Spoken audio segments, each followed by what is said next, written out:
you need to do is print out the sheets that you need for the card of your choice. And I would print onto 250 GSM card, and you're going to need to print the mechanism, which is the two parts here, and then the cover itself. So print those and then cut everything out. It's as simple as that. Now the shapes are designed to allow you to sort of be able to cut close-ish there or thereabouts. The nice thing about this is you don't have to be too accurate. You can use scissors, you can use a craft knife. So I'll come back to those two bits in a moment. Let's just have a look at the cover here. It's smaller than A5. That's to allow for some of the designs to spill over the edge, but also then to obviously fit into the envelope. You could use your scoring tool. I've gone just slightly over. So what I do to fold these, if I can just share with you, I just rest it on the desk and anchor my thumb there, and then just pull this over till it touches. I'm happy with everything lining up. Pinch it there and just go backwards and then crease it like so.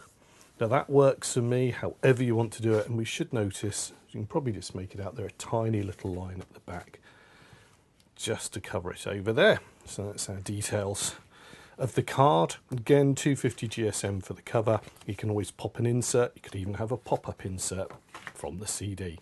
So let's pop that to one side at the moment and come back to the two parts here. Now, they consist of a cut line, which may or may not be in blue. Sometimes it's in red. It depends on the colour of the image.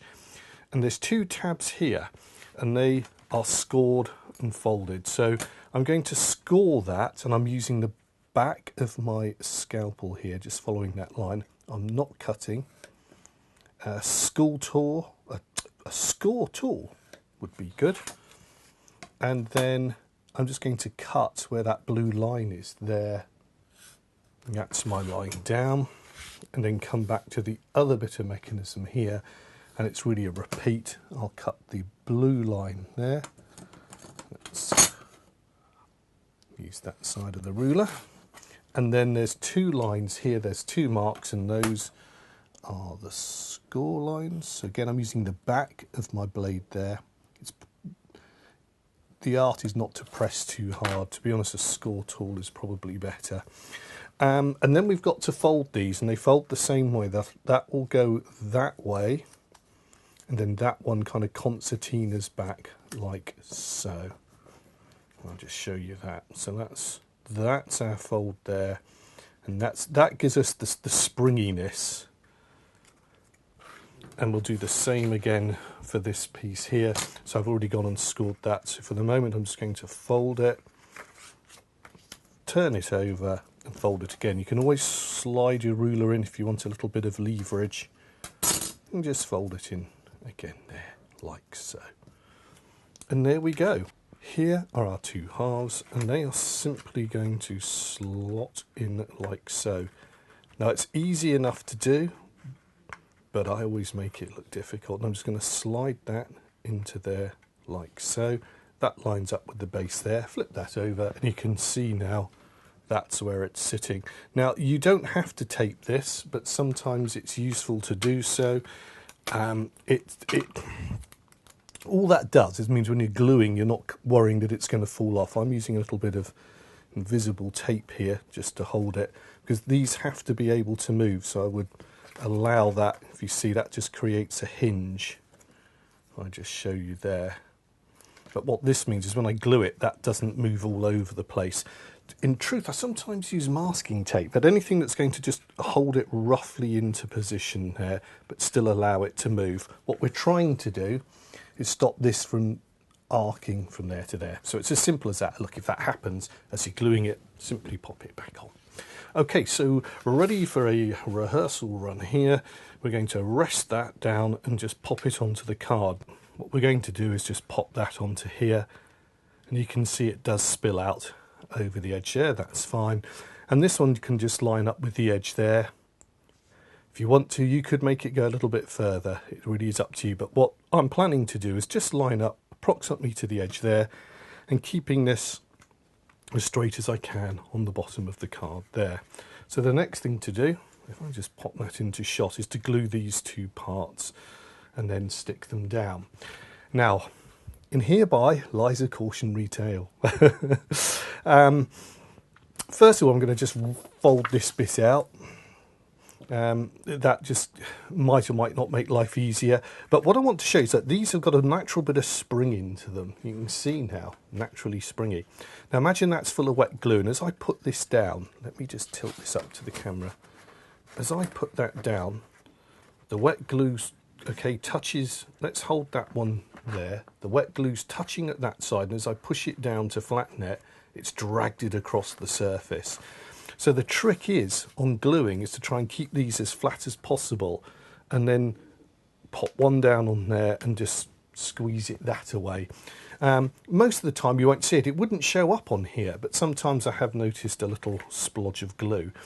Okay, I'm ready to glue. I'm going to change my mind. I'm going to fold this back again, just so that you know where the edge of that is. I can show you. It's up to you if you want to open it next time, but just to give you an idea of where everything is when I'm gluing it. So when it comes to gluing, I'm going to use a little bit of wet glue here. Strongly recommend a good wet glue, but of course you can use whatever you like. And just pop a little bit in the middle. As I'm going to push it down, it will spread out, so I'm not going to worry too much. Again, I'm just going to pinch that and then pop it down onto my card. So I'm going to anchor that edge first, and then I'm just squeezing it with my finger there, and just hold it for a second and let that find its way. And I'm just trying to line everything up roughly along the base there. The beauty of this is it's a very forgiving card when it's made. And we'll just let that dry, so I hold it for a second, I let go. You can see the natural amount of spring in this card already. And so, what will happen if we just lift this up and I show you looking down, you can see now that card is springing out. So when they open it up, you're going to get this lovely performance. And again, we can see there. So we've got that natural spring coming out, and it can be just pushed in. If I just pop that in there, whoever receives it can make it even more spectacular if they want to. But that's the basic theory for all of the cards that we have here. So if I come back, so we've got a lantern here. Same thing, I've just popped those two on there. Ignore the green tape on there. I cut that off, which is again a thing to show you. If you decide, oh, I don't know if I want something on, take it off. If you decide you do, just whack a bit of tape on, they'll never see it. So I thought I'd show you that. This is one of my earlier prototypes, but again, from the back, you can see here how everything just locks in ready for gluing. A little bit of tape I find useful, but not absolutely necessary, is because when you come to do the gluing and you stick it all down, what you don't want is that moving all over the place on you. So just a little bit to hold it in, or just rest it into position like so. Anyway, all these cards, let me just grab another one here again, an earlier prototype, all work on the same principle. They're going to slot in and then fold for you. However, there is one card, and there is always one that is slightly different, and that's Santa here. Santa works on a slightly different mechanism. If I just tip this up here, is a concertina. I don't know if you can see that there. And there's a little gap there, and that allows him to open and close as we pull the card out. Now, if I show you here, on this part of the mechanism, that is cut out. And that, I don't know if you can make it out, is on this part here. This is Santa. So he's now able to move. And if I just, well, I'll just pull him out there, you can see. Again, ignore the red line there, prototype. That's the finished one. That's where he goes there. And he just slots in. Now I've pulled that out. We can see the concertina fold here, created by, let me bring that one into shot, the back panel for you there. And those two cut lines will allow this to slot in on that part there. So if I just show you now, take this one to bits, that one just slots in there like so, and that allows this to move in and out. You've just got to remember to cut all of that section there. That comes out. Now, one quick thing to mention is that you can add a little bit of dimension to the card. So don't be afraid. With these, I sometimes just pop my finger behind. I've actually tried it with a score line, but that's just too fierce. But just give them a little bit of bend and a crease. And that will just bring everything to life a little bit as well. If there's a sort of circular element to it, it's a great way of just adding perhaps a little bit of life to them and bringing the characters out a little bit. So effectively my technique is to pop my finger behind and just put a little bit of twist and bend onto it, and it just, I like to think, makes everything look a little bit more exciting.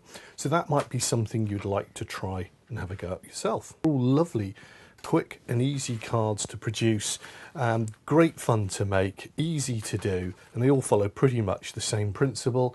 Have fun with it. It really is good fun to make. They look amazing, and of course the next stage now is just to bling them all up. You can use the Christmas words on there, glitters, snowflakes, the works, or keep them nice and simple.